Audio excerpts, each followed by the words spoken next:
You probably came across this video because you've realized that you may be dealing with a narcissist. Whether this is a romantic relationship, a friendship, or a coworker, you found that something is not quite right. So you started looking up the term narcissism and discovered there's some terms you see pop up over and over again that describes these interactions.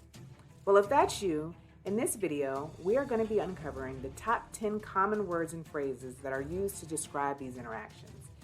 If you are involved with a narcissist, gathering information is going to be your greatest tool to understanding and realizing the patterns inherent with this disorder. Before we get into this video, make sure you check out the link in the description for my best recommendation when it comes to understanding narcissism and putting your life back together again after this type of emotional abuse. Now let's get straight into the video. One term you may see pop up time and time again is the term narcissistic supply. Narcissistic supply is the attention, affection, and admiration that a narcissist needs to fuel their ego.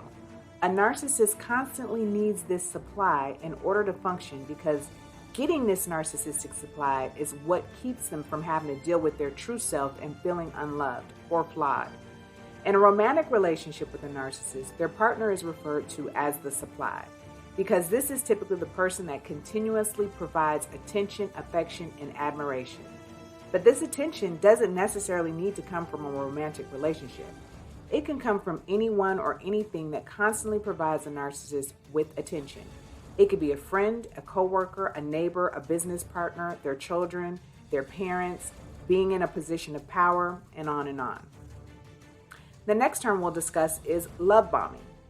You may think anything mixed with the term love can't be wrong, but narcissistic love bombing is quite different than a normal loving relationship. It happens when someone overwhelms you with loving words, actions, and behavior as a manipulation tactic. The goal of the love bomb is to quickly gain their partner's trust and affection by presenting an idolized image of themselves. Once this is accomplished and they feel like they have you right where they want you, all your trust and attention, they'll typically switch it up and become manipulative, emotionally abusive, or just plain difficult to deal with. Another term we'll discuss is the silent treatment. The silent treatment is used when the narcissist abruptly stops communicating with you for no apparent reason.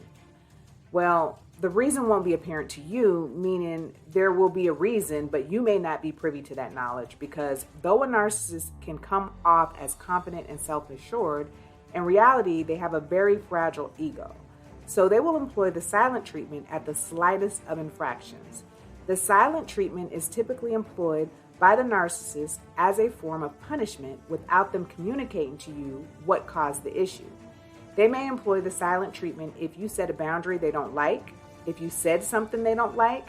They can use the silent treatment as an avoidance mechanism to get out of something, answering a question they don't like, or to get out of something they promised they would do, but don't actually have the intentions on doing it. In a romantic relationship, the silent treatment may be deployed if they are bored in a relationship and are trying to garner more attention from you, or if they are trying to start a new relationship, they may start a disagreement with you to deploy the silent treatment so that you won't bother them while they are love bombing their new supply.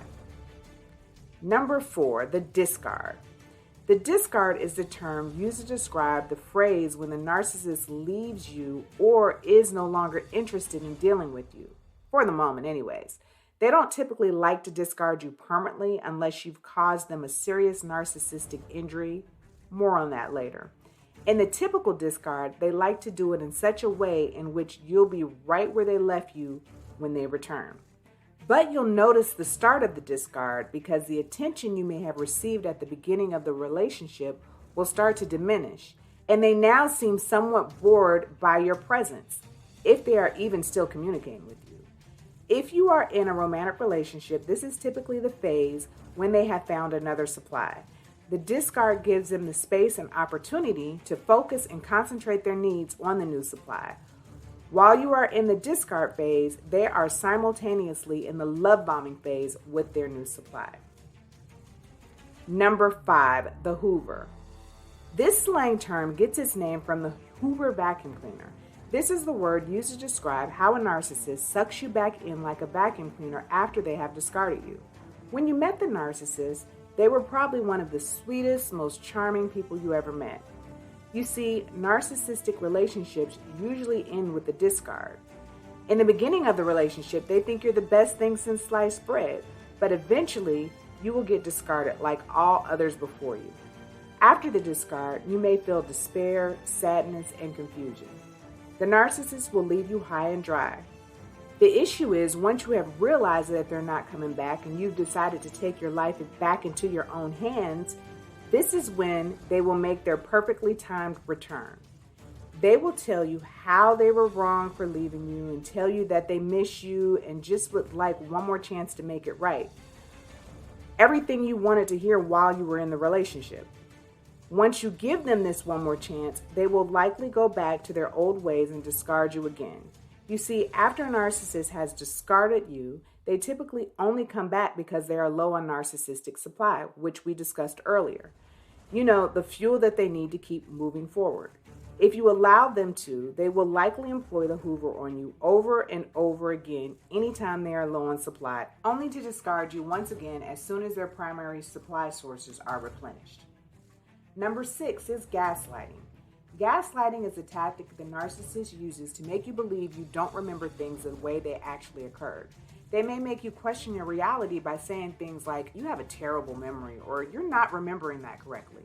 If you do stick to your guns and don't allow them to change your reality of how the events actually unfolded, they may change the narrative by acting like they have no clue what you're talking about by saying things like, I don't know what you're talking about, or you're trying to confuse me, or deflecting and diverting the conversation to another topic to take attention away from the current problem at hand.